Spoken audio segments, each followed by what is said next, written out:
Hello everyone, আজকে আমরা দেখব কমার্সের বাকি সেটিংসগুলো। আমরা তার জন্য ব্যাকএন্ডে চলে আসছি। এখান থেকে আমরা কমার্সে আসছি। আমরা আগের ভিডিওতে কমার্স স্টোর সেটআপ দেখেছি। যদি সে ভিডিও আপনারা না দেখে থাকেন তাহলে সেই ভিডিওর লিঙ্ক আমি আই বাটনে দিয়ে দেবো। তারপরে আমরা অর্ডারস দেখেছি, কাস্টমার্স দেখেছি এবং সেটিংসের কিছু অপশানস দেখেছি।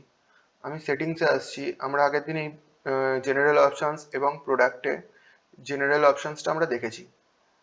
আজকে আমরা ইনভেন্টরি থেকে শুরু করব। আমি ইনভেন্টরিতে আসছি। ইনভেন্টরিতে এখানে এনেবল স্টক ম্যানেজমেন্ট এটা অন করাই রয়েছে। নেক্সট হচ্ছে হোল্ড স্টক মিনিটস, মানে ধরুন এটা কেউ অর্ডার করলো, প্লেস করলো অর্ডার, বাট পেমেন্ট করলো না তখন অবধি। এবার কতক্ষণ সেটা আমরা এটাকে অর্ডারটাকে স্টকে রাখবো, যে পেন্ডিং করে রাখবো অর্ডারটাকে। এখানে 60 মিনিট মানে 1 ঘন্টা অবধি অর্ডারটা পেন্ডিং হিসাবে থাকবে। যদি এর মধ্যে পেমেন্ট না হয় অর্ডারটা অটোমেটিক্যালি ক্যান্সেল হয়ে যাবে। এর মানে ক্যান্সেলে চলে যাবে অর্ডারটা, ঠিক আছে? তাহলে কি হবে, এই পেন্ডিং অর্ডার হিসেবে থাকবে না ওটা। আপনারা যদি চান যে না ওটা পেন্ডিং অর্ডারই থাকবে, তাহলে এটাকে ব্ল্যাঙ্ক করে দেবেন, তাহলেই হয়ে যাবে। এটাকে কেটে দেবেন, দিলেই এটা হয়ে যাবে। আমার দরকার নেই, আমি এটাকে 60 রাখছি যা আছে, যে 60 মিনিট পর অর্ডারটা ক্যান্সেল হয়ে যাবে। নোটিফিকেশনস, এনেবল লো স্টক নোটিফিকেশনস, মানে লো স্টক হলে এটা নোটিফিকেশন যাবে। Enable out of stock notifications, মানে আউট অফ স্টকের জন্য নোটিফিকেশন যাবে। নেক্সট হচ্ছে নোটিফিকেশন রেসিপিয়েন্টস, মানে এই নোটিফিকেশনগুলো কে পাবে সেটা হচ্ছে তার কাছে এটা মেল যাবে, তার মেল আইডিটা এখানে দিতে হবে যার কাছে মেলটা যাবে।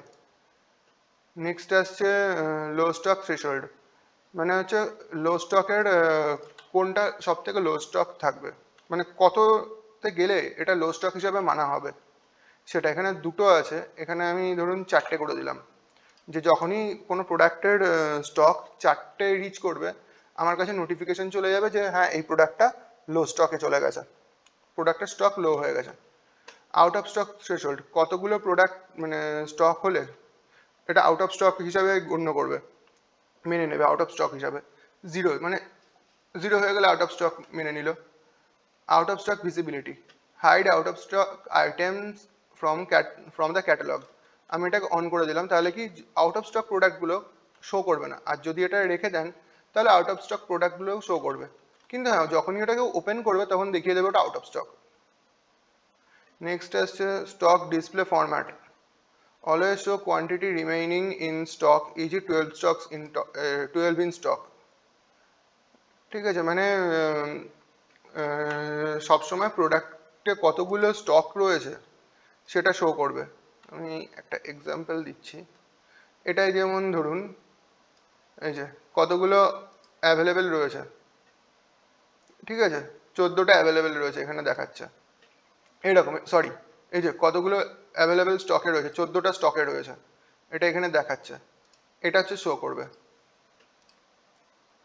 নেক্সট হচ্ছে কি আছে, only show quantity remaining in stock, এই যে only 2 left in stock, never show quantity remaining in stock. এটা দিলে, আগেরটা দিলে হচ্ছে শুধুমাত্র এটাই শো করবে। আমি এটাকে সেভ করছি, করে দেখছি কি অপশান দেয়। এটাকে রিফ্রেশ করলাম, শুধু দেখালো ইন স্টক, কতগুলো আছে সেটা দেখাবে না।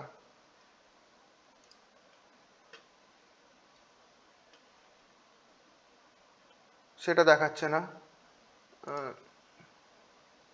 নিচে দেখিয়ে দিচ্ছে অ্যাভেলেবেল রয়েছে, এটা কতগুলো রয়েছে না রয়েছে দেখিয়ে দিচ্ছে, যাই হোক। আর নেক্সট হচ্ছে never show quantity remaining in stock, এটা যদি দিই তাহলে এটাকে রিফ্রেশ করছি,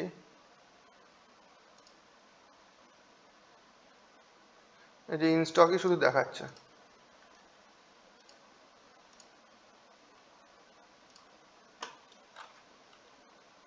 নেক্সট আছে ডাউনলোডেবল প্রোডাক্ট, এটা হচ্ছে যে ডাউনলোডেবল প্রোডাক্টসগুলো রয়েছে তার জন্য এগুলো সেটিংস।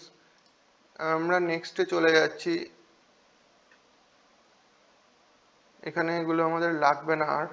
নেক্সট হচ্ছে শিপিং। শিপিংয়ে এখানে আমরা শিপিং জোন অ্যাড করতে পারবো।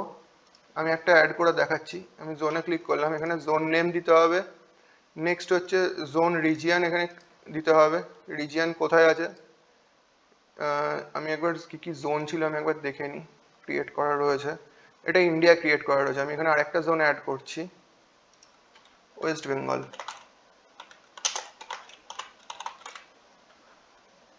ঠিক আছে, এখানে আমি আবার লিখছি, আচ্ছা দিয়ে দিয়েছে, আমি এটাকে সিলেক্ট করে নিলাম ওয়েস্ট বেঙ্গল। দেন হচ্ছে যদি কোনো জিপ কোড হিসাবে আমরা সিলেক্ট করতে চাই যে এই পার্টিকুলার জিপ কোডের মধ্যে আপনার মানে লোকেশনটা সিলেক্ট হবে, জোন মানে রিজিয়নটা ক্রিয়েট হবে, শিপিং জোন, তো এখানে এটা ওপেন করতে হবে, এখানে জিপ কোডগুলো দিতে হবে। আমি একটা দিচ্ছি যেমন 741201। নেক্সট যদি আরও অ্যাড করতে হয় তো নেক্সট লাইনে চলে আসবেন, দেন হচ্ছে 741202। ঠিক আছে, এরকম দিতে পারেন। আমি আর একটা দিচ্ছি যেমন 741203। ঠিক আছে, এরকমভাবে জিপ কোডগুলো অ্যাড করতে হবে, প্রত্যেকটা জন্য নিউ লাইন। নেক্সট হচ্ছে অ্যাড শিপিং মেথড। এখান থেকে শিপিং মেথড অ্যাড করতে পারবেন যে কোন মানে কোন মেথডে শিপ হবে, ফ্রিতে, ফ্ল্যাট রেটে, লোকাল পিক আপ। এখান থেকে আমি ফ্ল্যাট রেট যদি আমি সিলেক্ট করছি, কন্টিনিউ, নেম রয়েছে ট্যাক্সেবল, ইয়েস অর নো, এটা নান করলাম। কস্ট, কত কস্ট আসবে, অ্যাড, ঠিক আছে, এখানে আমি ক্রিয়েট অ্যান্ড সেভ, এখানে একটা অপশন রয়েছে অ্যাড শিপিং ক্লাস কস্ট, এটা হচ্ছে শিপিং ক্লাসের ক্ষেত্রে আপনার অ্যাড করতে হবে, ওটা আমি আসছি। ক্রিয়েট অ্যান্ড সেভ করলাম আমি এটাকে।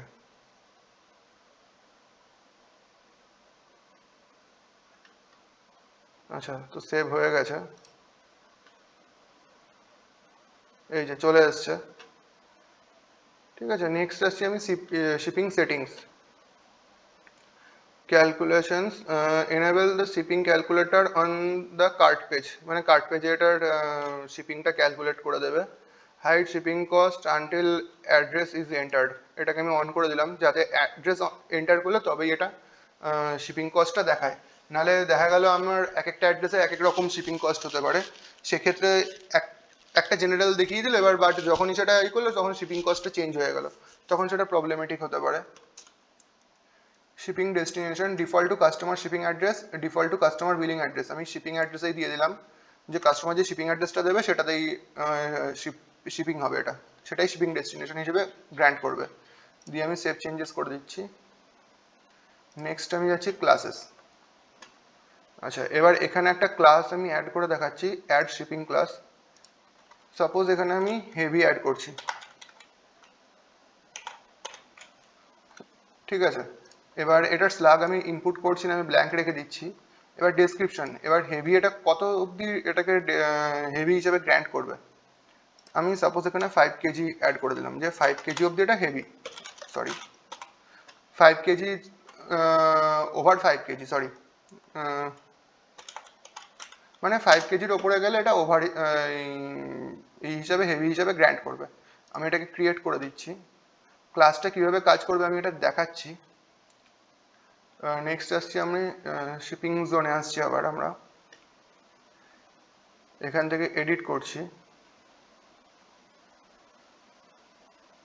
এটাকে এডিট করছি। এবার এখানে হচ্ছে শিপিং ক্লাস কস্ট, ঠিক আছে, এখানে যেমন একটা অ্যাড করেছিলাম আমরা হেভি, এটা এক সিঙ্গেল ক্লাস রয়েছে যার জন্য এখানে নিয়ে নিয়েছে।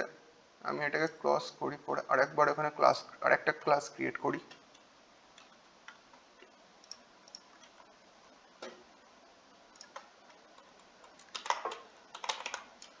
লাইট, এটা দেব না,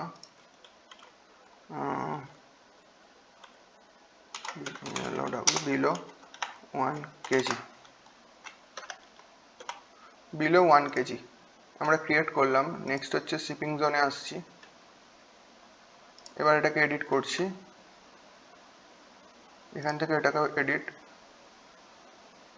এই যে দুটো এখানে দিয়ে দিয়েছে, কোনটার ক্ষেত্রে কত চার্জেস হবে সেটা এখানে ইনপুট করে দিতে হবে, এখানে একটা কস্ট দিতে হবে, এটা হচ্ছে ফ্ল্যাট চার্জের ক্ষেত্রে।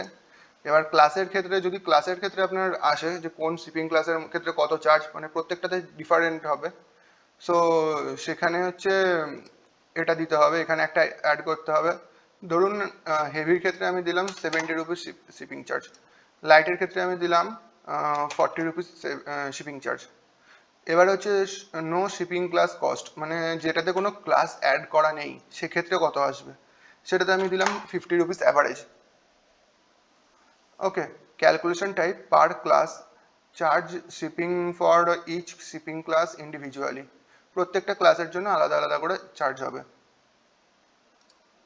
এটাকে আমি সেভ করছি, অ্যাড, সরি, এটা সেভ হয়ে গেছে, আমি এখানে ক্লিক করছি। ঠিক আছে, এটা অ্যাড হয়ে গেছে।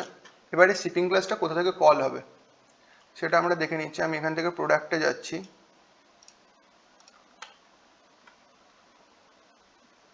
প্রোডাক্টে গিয়ে আমি এটাকে এডিট করছি। এখান থেকে শিপিং, এই যে এখানে অপশান দেখুন, এখানে শিপিং, এখানে দিয়েছে শিপিং ক্লাস। এখানে এখান থেকে সিলেক্ট করে নিতে হবে কোন শিপিং ক্লাসে আমাদের এই প্রোডাক্টটা আসছে। ঠিক আছে, তাহলেই হয়ে যাবে, দিয়ে এটা আপডেট করে দিলেই হবে। আমি এখানে আপডেট করে দিলাম একটা।